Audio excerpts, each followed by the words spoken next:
Assalamualaikum warahmatullahi wabarakatuh. Saudara-saudaraku sebangsa setanah air yang kami cintai, yang kami banggakan. Berikut ini kami sajikan cuplikan video bersama Gus Abbas Buntet. Beliau adalah Panglima tertinggi Perjuangan Wali Songo Indonesia Laskar Sabilillah. Acara Rakernas yang perdana di Pondok Pesantren Nahdlatul Ulum, asuhannya Kiai Haji Maduddin Usman Al-Bantani. Menarik, ini sebagai penutupan mulai tanggal 30 November sampai 1 Desember. Hari ini penutupan. Dan ini sambutan dari Gus Abbas Buntet. Tidak perlu lama-lama, kita dengarkan bagaimana Gus Abbas Buntet memaparkan tentang perjuangan Wali Songo Indonesia Laskar Sabilillah dan visi misinya apa. Kita dengarkan bareng-bareng saudara-saudaraku.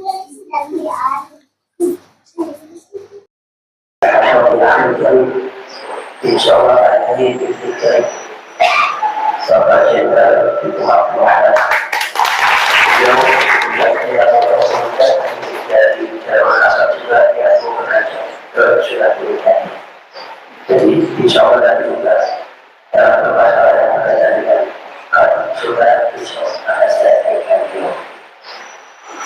Para tamu sekalian, saya boleh sekaligus wakil ketua umum membuat tidak tadi dan yang pertama Kiai Ahmad sebagai bidang daripada Abdul aku semua saja kembali kita baca umat. Kali ini terdiri tanggal 29 Agustus tahun 2023 hari tepatnya di Bukit Pesantren di tempat saya yang ada pondok pesantren Al-Quran dikenalnya selalu mewah dan salah. Jadi alhamdulillah memang kalau di pesantren sangat alhamdulillah. Kalau di pesantren keadaan memang semangat kita berjuang luar biasa. Apapun yang ada kita jalani. Sebetulnya ada banyak orang pesantrennya. Terus ada yang sakit tadinya, terus bisa bilangnya saya harus diangkat sampai selesai.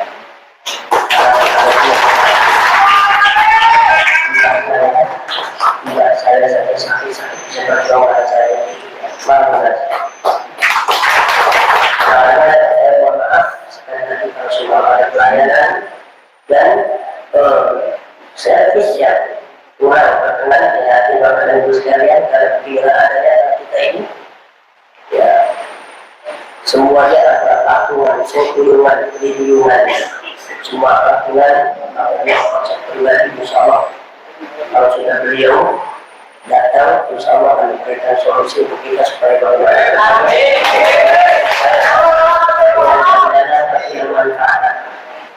penyandang yang barokah jangan sampai dengan penyandang itu kita mengkhianati bangsa kita. Saudara-saudara sekalian, maka keadaan di pesantren yang kelima kalau seumpama panjenengan itu kekurangan lantar atau nanti nggak ketuman atau nggak pengenalan makanan ya sudah maklumi ada puasa sunnah. Kemudian memang kalau di pesantrennya seperti itu, maka istilahnya orang Buddha pesantren itu memang sistemnya memang sistem praktis. Praktis itu lengkap pokoknya jadi tidak ada kursinya. Kalau pesantren ini menciptakan orang-orang yang konsekuen yang ditolong orang semua. Makanya hidupnya kayak ini barokah. Sekarang kayak hidupnya barokah, maka kayak itu biasanya fleksibel. Sekalipun praktis itu barokah. Jadi bukan dengan tegak keadaan ini. Makanya ketika 220 menit aja biasa, kalau saya tidak Ini adalah sosok saudara saya yang sangat berani. Saya lihat itu para jenderal-jenderal di atas tidak ada yang seberani beliau. Tapi masih kalah berani sama Imam Tinggal. Karena Imam itu punya istrinya dua dan tiga.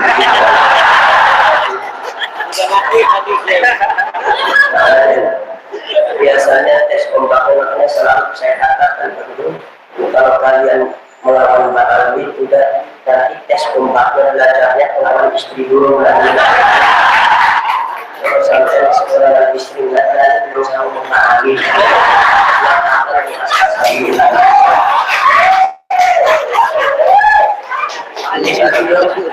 Ini kalau sikap-sikap mereka adalah terlalu vulgar, terlalu enak karena keluarga karena santri orang yang sudah seperti itu. Apalagi ini kan mendapatkan mantan itu.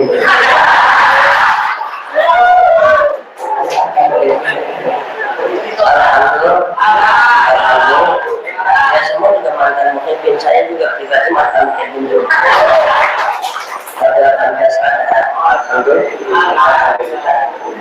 PWI Laskar Sabilillah didirikan 29 Agustus 2023. Kongres pertama dilaksanakan tanggal 12 November 2023 di Cirebon, juga di samping saya.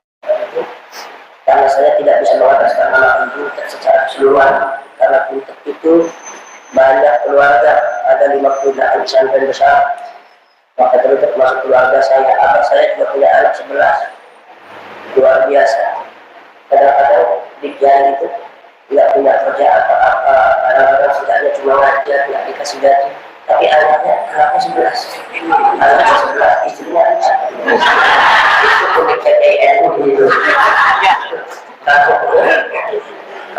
Kalau dihitung logika itu susah dicerna.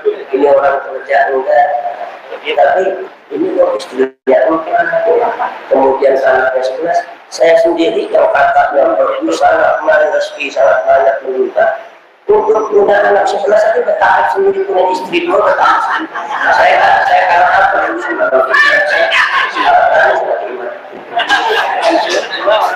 kemudian saudara-saudara sekalian, nah, bahkan saya katakan sudah di pondok pesantren saya Muhammad 2. Kemudian Mukernas PWI ke-1 tanggal 7 sampai 8 Maret 2024 di Bekasi. Nah ini hampir seluruh daripada Jawa Sumatera ini sudah mulai dibentuk sampai ke Lampung, hampir sampai ke desa. Apresiasinya sangat luar biasa sekali. Maka untuk kalau kita mohon dimaafkan. Makanya saya pada waktu sidang di samping saya sakit, saya bilang ke Imam dia suruh antum di ruangan. Karena kemudian terjadi selapor sama saya. Saudara-saudara sekalian, jadi awalnya sebetulnya adalah ide daripada pribadi saya. Ketika masalah di Imam muncul, saya langsung telepon dia. Siapa yang begini. Bisa nggak panjenengan datang? Bila datang bermula kita ngobrol masalah nasab. Saya minta buku sama beliau sama Gus Adi Jazuli dikasih buku di 1975. Ilmu nasab baru saya pelajari. Saya ini spesialisasinya tafsir hadis, ilmu riwayat. Maka saya akan membackup beliau dari sisi luar. Maka saya bilang, masalah nasab urusan panjenengan. Saya nggak usah kayak panjenengan. Bin urusan panjenengan. Nanti urusan saya ketika ada orang memahami perjuangan nasab secara salah, barulah saya konter dengan ilmu riwayat, saya konter dengan ilmu fikih dengan saya konfrontir beliau. Anda bisa tahu dari mana? Dulu sampai terjadi semakin perdebatan. Tapi tidak tahu lagi ke rumah, datang lagi. Pertemuan akhirnya terakhir saya mengatakan pada Imam An-Aswari, panjenengan dulu. Sekarang panjenengan buat mesin yang kuat, saya akan buat bodi yang kira-kira anti tembak. Ini adalah bodi daripada perjuangan penasaran khususnya yang anti tembak. Maksudnya harus anti tembak. Saudara-saudara sekalian, Kemudian saudara-saudara sekalian, akhirnya mulai pembahasan ini karena memang berawal daripada pengakuan pengklaim nasab pada Rasulullah, mereka merusak beberapa segmen-segmen kehidupan yang ada di Indonesia. Itu awalnya mengklaim nasab. Makanya pembatalan nasab ini sangat penting karena itu akarnya dari situ. Dengan pengklaiman nasab pada Rasulullah, mereka merusak bangsa, mengumpulkan masyarakat, kemudian mengadakan gerakan-gerakan politik yang ilegal, kemudian juga mencaci maki, menjatuhkan harga diri daripada pemerintah yang sah, menjatuhkan para ulama baik seenaknya sendiri, penuh pembelokan sejarah yang betul ulama, pembelokan sejarah Indonesia, pengklaiman kelangkaan mereka terhadap pahlawan Indonesia, termasuk juga yang berkaitan dengan pemalsuan makam. Mereka pemalsuan makam dibantu oleh orang-orang pribumi. Orang-orang pribumi ketika itu masih belum tahu, belum ada pembahasan nasab. Nah, dengan klaim itu orang pribumi kenapa malu? Sama-sama sosok LBI ini kenapa malu? Karena brandingnya waliullah. Ada yang terus kalau wali itu kan bisa salah tapi nggak boleh bohong. Kalau bohong itu dikatakan salah. Nah, karena itu kenapa mereka bergerak? Karena mereka memandang beliau sebagai sosoknya cucunya Rasulullah. Klaimnya seperti itu. Maka dari itu untuk menghancurkan program-program mereka, makar mereka yang ada di Indonesia, baik pembuatan majlis sholat yang kadang-kadang nggak benar, kemudian pembuatan penghancuran doktrin-doktrin mereka yang tidak benar, kemudian juga penelusuran sejarah. Ini yang pertama harus diperhatikan. Satu, batalkan nasab mereka.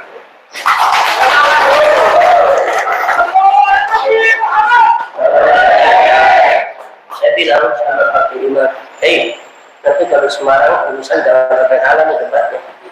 Kalau sampai kalah nanti yang pertama kali marah sama ini saya. Kalau didukung oleh pemiluan. Maka dari itu saudara-saudara sekalian, nah itu maka itu ini adalah PWI Laskar Sabila. Mudah-mudahan ini alhamdulillah di Rakernas ini kita telah membuatkan satu hasil kesimpulan yang sangat penting. Kenapa? Saya tekan kepada kalian semua, untuk datang mengirimkan delegasinya. Karena Rakernas ini sangat penting untuk mengangkat PWI di masa yang akan datang daripada PWI, walaupun itu yang menggagas saya, tetapi saudara ini PWI sudah milik kalian semua. Ini Laskar Sabila milik orang Indonesia. Cuma karena apa? Karena yang namanya Rasulullah bersabda, al-haqqu yajri ala, bukan Rasulullah, Imam Abu Madyan, seorang ulama besar, muridnya Syekh Abdul Qadir Al-Jilani, mengatakan al-haqqu yajri ala al-sinati ulama'i kulli zamanin bima yaliqu bi ahli. Kata Mbak Soleh Darat, maksudnya adalah ketika terjadi kebatilan yang sudah dirasakan oleh umat Islam, yang sudah di dalamnya umat Islam sudah memendam lama bahwa ini mungkar, ini batil, termasuk masalah ta'ali. Ini nggak benar, ba'al terus pendam. Maka Allah akan memberikan hak untuk memenangkan di atas mereka. Nah, hak itu diturunkan di atas lisannya para ulama. Insya Allah dalam hal ini diantaranya adalah Imaduddin Al-Banani. Itu yang saya paham. Kemudian bagaimana kalau kalian semua? Kalau kalian sudah bagaimana? Kalau kalian semua itu berdasarkan dawuhnya Rasulullah. Kalian itu sesuatu kelompok yang didawuhkan oleh Rasulullah, yang difirmankan oleh Allah, yang didawuhkan oleh Rasulullah 1500 tahun yang lalu. Apa? Sayati la tazalu ta'ifatun min ummati zahirina 'ala al-haqqi la yadurruhum man khadalahum hatta ya'tiya amrullah. Tidak akan bergeser, selalu akan muncul satu golongan umat saya yang akan berdiri di atas kebenaran.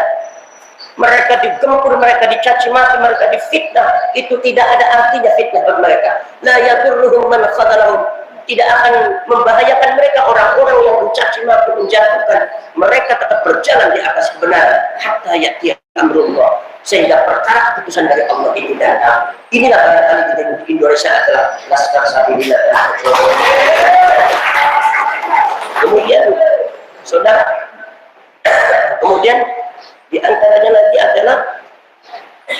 Rasulullah berkata, dalam satu zaman nanti ada sekelompok pasukan. Rasulullah menyebutnya adalah pasukan aswad hitam. Ini hitam pun nggak tahu orangnya hitam atau nggak tahu di sahabatnya itu. Hitam, pasukan hitam. Di mana ketika umat saya mengalami satu kezaliman, umat saya dizalimi oleh orang, ketika umat saya dizalimi oleh orang, mereka lah yang akan keluar. Itu namanya itu pasukan umat saya, pasukan hitam. Mohon maaf, seragam hitam di PWI dan Laskar Sabilillah bukan buatan saya, bukan buatan Kiiman, bukan buatan siapa-siapa, tapi kompak sendiri, namanya ijma sukuti. Diam tapi kompak. Kalau kata orang Cirebon ya temu-temu ireng ya udah, yang dulu kebanyakan hitam-hitam, barangkali ini adalah garis yang sudah digariskan oleh Allah dan Rasul. Maka kalau saya baca wacana tentang perjuangan Wali Songo Indonesia, ini setelah belum genap kita seluruh Indonesia, insya Allah nanti Kalimantan, Nusa Tenggara Barat, Nusa Tenggara Timur, bahkan Papua sudah meminta, termasuk juga Kalimantan, insya Allah. Saudara-saudara, ini sudah ada meminta Pak Jenderal dari Jepang, karena kita akan buka cabang Jepang. Kemudian juga dari Singapura, dari Malaysia.